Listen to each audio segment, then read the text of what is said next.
एक लड़की की शादी उसकी बिना मर्जी के एक सीधे साधे लड़के से हो जाती है, जिस लड़के के घर में उसकी माँ के अलावा और कोई नहीं था।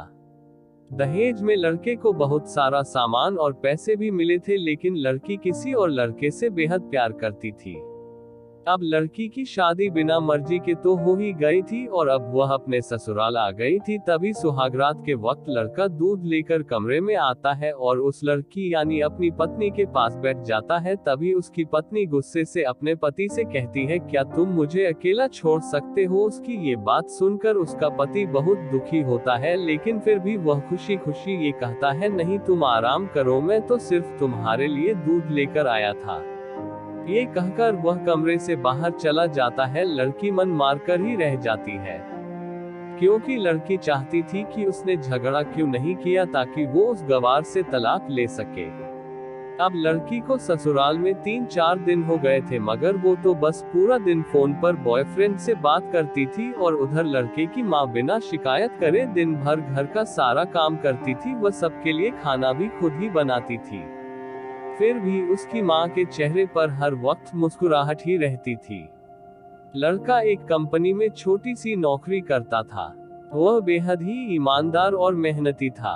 सुबह अपने काम पर जाता और शाम को थका हारा घर आता, मगर उसकी पत्नी उसे एक गिलास पानी भी नहीं पूछती थी। अब लड़के और लड़की की शादी को करीब 1 महीना हो गया था, मगर अब तक वह दोनों एक साथ कभी नहीं सोए थे। वैसे लड़का बहुत ही शांत स्वभाव का था, इसलिए वह अपनी पत्नी को कुछ भी नहीं कहता था। फिर भी वह अपनी पत्नी को खुद ही खाना डाल कर देता था, मगर उसकी पत्नी उसके साथ बैठकर खाना कभी भी नहीं खाती थी। वह अपना खाना अपने कमरे में अलग बैठकर खाती थी। लड़की को दहेज में एक स्कूटी भी मिली थी। लड़का जैसे ही अपने काम पर निकल जाता, उसके आधे घंटे के बाद ही लड़की भी अपनी स्कूटी लेकर अपने बॉयफ्रेंड से मिलने चली जाती थी और लड़के के आने से पहले ही वो अपने ससुराल वापस आ जाती थी। एक दिन लड़के की काम की छुट्टी थी और वह घर पर ही था, तो लड़की ने अच्छे भले खाने को भी गंदा कह के अपनी सासू माँ को उल्टा सीधा कहकर खाने को बाहर फेंक देती है।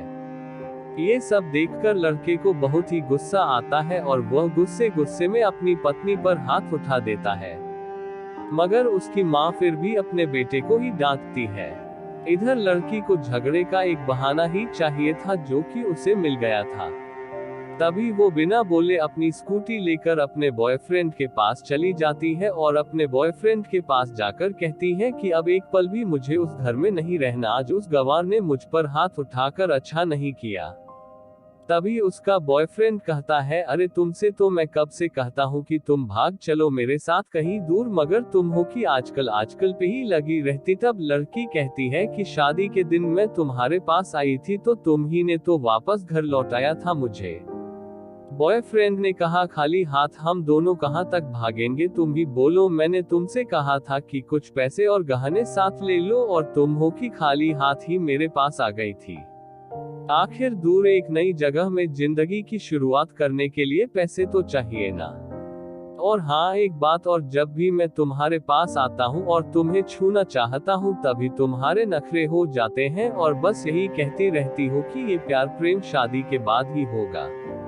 तभी लड़की गुस्सा होकर कहती है, हाँ शादी के बाद ही अच्छा होता है ये सब, और मैं तुम्हारी ही तो हूँ। मैं आज भी एक कुंवारी लड़की हूँ और शादी करके भी आज तक उस गवार के साथ एक रात भी नहीं सोई मैं, क्योंकि मैंने तुमसे ही प्यार किया है और अब मैं चाहती हूँ कि तुम मुझसे शादी करके मेरी मांग में अपने हाथ से सिंदूर भर दो, फिर मैं पूरी ही तुम्हारी हो जाऊंगी और फिर तुम मुझे अपनी मर्जी से दिन रात प्यार कर सकते हो। तब उसका बॉयफ्रेंड कहता है, तो ठीक है मैं तुमसे शादी कर लूंगा, मगर तुम कम से कम 5 लाख रुपयों का कल शाम तक इंतजाम कर लेना। मैं तुम्हें एक होटल का पता दे रहा हूँ, तुम उस होटल में रात को 10 बजे तक पहुँच जाना। लड़की कहती है, उस गवार के पास कहाँ होगा पैसा, बल्कि मेरे पापा ने उसे दहेज में 3 लाख रुपए और मुझे कुछ सोने के गहने दिए थे। शादी के बाद भी पत्नी का बॉयफ्रेंड हिंदी कहानी। गहने तो मेरे पास है, मगर सारे पैसे उस गवार ने अलमारी में लॉक कर रखे हैं, मगर मैं जैसे तैसे अलमारी की चाबी लेकर सारे पैसे निकाल कर तुम्हारे पास हमेशा हमेशा के लिए आ जाऊंगी। ये कहकर वह लड़की अपने ससुराल पहुंचती है। लड़की ससुराल पहुंचकर अपने पति और सास से लड़ाई करती है और वो उन पर खूब चिल्लाती है। मगर अफसोस वो अकेली ही चिल्लाती रहती है, उसका पति और उसकी सास बिल्कुल शांत रहते हैं। तभी लड़की अपने कमरे में चली जाती है और अचानक उसके बॉयफ्रेंड का लड़की के फोन पर मैसेज आता है कि कब आ रही हो पैसे लेकर। लड़की मैसेज का जवाब देती है, सब्र करो मैं वक्त पर आ जाऊंगी। तब उसका पति दरवाजा खटखटाता है और अपनी पत्नी से कहता है कि खाना खा लो। तभी पत्नी कहती है, मैं खाना तभी खाऊंगी, पहले मुझे अलमारी की चाबी दे दो। पति दरवाजे के नीचे से चाबी देकर कहता है, ये लो अपना काम करके खाना खा लेना, क्योंकि अभी तक मैंने और माँ ने भी खाना नहीं खाया। माँ ने कहा है हम आज साथ बैठकर ही खाना खाएंगे। लड़की कहती है, माँ और तुम खाना खा लो, मैं बाहर से खाना खाकर आई हूँ। ये सुनकर लड़का चला जाता है। तभी लड़की जल्दी से चाबी को उठाकर अलमारी खोलती है। अलमारी खोलकर वह उसमें क्या देखती है कि उसमें दहेज के पूरे पैसे 3 लाख और सारे गहने तो रखे ही थे, बल्कि उसमें एक डायरी भी रखी हुई थी। वो उसे खोलकर पढ़ती है तो उसमें लिखा था, प्रिय पत्नी, मुझे और तुम्हारे पिताजी को पता है कि तुम किसी और लड़के से बेहद प्यार करती हो, मगर तुम्हारे पिताजी ने पता लगाया है कि जिससे तुम प्यार करती हो उसकी पहले भी एक बार शादी हो चुकी है और वह लड़का बहुत सी लड़कियों को धोखा भी दे चुका है। पर आपके पिताजी आपको उस लड़के के बारे में कुछ भी न बता सके, क्योंकि उन्हें पता था कि ये जो इश्क का नशा है वह हमेशा अपनों को गैर और गैरों को अपना बना देता है। शादी के बाद भी पत्नी का बॉयफ्रेंड हिंदी कहानी। इसलिए तुम्हारे पिताजी ने मेरे आगे हाथ जोड़कर ये कहा कि मेरी बेटी का हमेशा ख्याल रखना। एक बाप के मुंह से एक बेटी की कहानी सुनकर मेरी भी आंखों में आंसू आ गए और मुझे यकीन हो गया था कि एक अच्छा पति होने का सम्मान मुझे मिले या ना मिले, मगर एक दामाद होने की इज्जत मैं हमेशा पा सकता हूँ।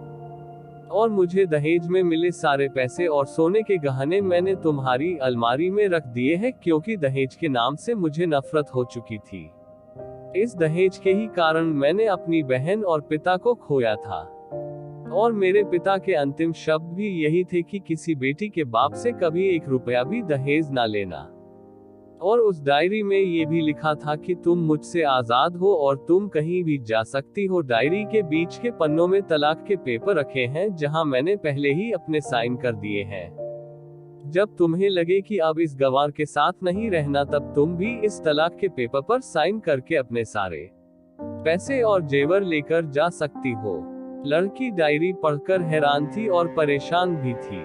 ना चाहते हुए भी उसके गंवार पति के शब्दों ने उसके दिल को छू लिया था। अब वो न चाहते हुए भी गंवार पति के अनदेखे प्यार को वह महसूस करने लगी थी। वह फूट फूट के रोने लगी। डायरी में आगे लिखा था कि मैंने तुम्हें इसलिए मारा क्योंकि आपने माँ को गाली दी, और जो बेटा खुद के आगे अपनी माँ की बेइज्जती होते सहन कर ले, फिर वह बेटा ही कैसा। इसलिए मुझे माफ कर देना, क्योंकि मेरे लिए माँ का दर्जा सबसे बड़ा है, और आपको मैं दुल्हन बनाकर अपना हमसफर बनाने लाया हूँ। आपसे जबरदस्ती करने नहीं। आपको मुझसे प्यार हो ना हो, लेकिन मैं अंत तक सिर्फ आपसे ही प्रेम करता रहूंगा। अब फैसला तुम्हारे ही हाथों में है। अब लड़की दुल्हन बन चुकी थी और उसकी आंखों से आंसू बह रहे थे। अचानक लड़की के बॉयफ्रेंड का फोन आता है। तभी गुस्से में लड़की अपने फोन को स्विच ऑफ करके फोन का सिम कार्ड तोड़ देती है। अब उसे सब समझ आ गया था कि जिससे वह बेहद प्यार करती थी, उसे तो सिर्फ पैसों से ही प्यार था, और सच्चा प्यार करने वाला तो मेरा पति ही था, जिसने सिर्फ मेरे पापा की इज्जत रखने के लिए ही उससे शादी कर ली। और उसे मेरा एक बॉयफ्रेंड है पता होने के बाद भी मुझसे इतना प्यार किया। मैं अपने पति का प्यार क्यों नहीं समझ पाई। ये सब सोचकर वह रोती रही। फिर उसने रोते हुए अलमारी का सारा सामान जैसा था वैसे ही रखकर ना जाने कब सो गई। अगले दिन उसकी पत्नी सुबह देर से जागी, तब तक उसका पति ऑफिस जा चुका था। तभी पहले नहा धोकर उसने साड़ी पहनी, फिर लंबा सा अपनी मांग में सिंदूर लगाया, जबकि पहले एक बिंदी जैसी साइड पर सिंदूर लगाती थी ताकि कोई लड़का ध्यान ना दे और किसी को ये पता ना चल जाए कि वह एक शादीशुदा है। मगर आज तो 10 किलोमीटर से भी दिखाई दे ऐसी लंबी और गाढ़ी सिंदूर लगाई थी। फिर उसने अपना मंगलसूत्र पहना और किचन में जाकर सासू माँ को जबरदस्ती कमरे में आराम करने देती है और खुद अकेली सबका खाना बनाती है। पहले सासू माँ को खाना खिलाती है और फिर अपने पति को फोन करके उसके ऑफिस का पता पूछती है। उसका पति उसको ऑफिस का पता देते हुए सोचता है कि कहीं उसकी पत्नी ने तलाक देने का फैसला तो नहीं कर लिया, मगर उसे कहाँ पता था कि वो अब सुधर गई है और उसे ही अपना पति मान चुकी है। इतने में ही उसकी पत्नी स्कूटी लेकर उसके ऑफिस खाना लेकर पहुंच जाती है। पत्नी को देखकर पति हैरान हो जाता है। तभी वह अपनी पत्नी से पूछता है, सब ठीक है ना, माने तुमसे कुछ कह तो नहीं दिया। उसका पति सवाल पर सवाल पूछे जा रहा था। तभी अचानक पत्नी सबके सामने अपने पति के सीने से लिपट जाती है और उससे कहती है कि सब ठीक है मगर मुझे तुमसे कुछ कहना है। पति कहता है हाँ कहो। तब पत्नी सबके सामने कहती है, आई लव यू मेरे प्यारे पति, आई लव यू फॉरएवर। ये सुनकर ऑफिस के सभी लोग हैरान होकर खड़े हो जाते हैं और जोर जोर से तालियां बजाने लगते हैं। तब पत्नी सबके सामने अपने पति का हाथ पकड़ के कहती है कि अब 1 महीने तक मेरे पतिदेव ऑफिस में दिखाई नहीं देंगे। ऑफिस के सभी लोग पूछते हैं क्यों? तब लड़के की पत्नी कहती है क्योंकि हम दोनों लंबी छुट्टी पर जा रहे हैं। पति पत्नी से कहता है तुम्हें क्या हो गया? भी पत्नी पति से कहती है मुझे तुमसे सच्चा प्यार हो गया। ये कहकर वह उसके सीने से दोबारा इस तरह लिपट जाती है जहां से वो अपने गंवार पति से कभी भी जुदा ना हो पाए। तभी उसका पति भी बहुत खुश हो जाता है और फिर वो दोनों अपने घर चले जाते हैं और खुशी खुशी अपना जीवन बिताते हैं और हमेशा खुश रहते हैं। दोस्तों, प्यार हमेशा उससे करना चाहिए जो आपसे प्यार करता हो और साथ ही आपकी और आपके परिवार की इज्जत भी करता हो। पैसों से प्यार करने वाला इंसान कभी आपसे प्यार नहीं कर सकता दोस्तों।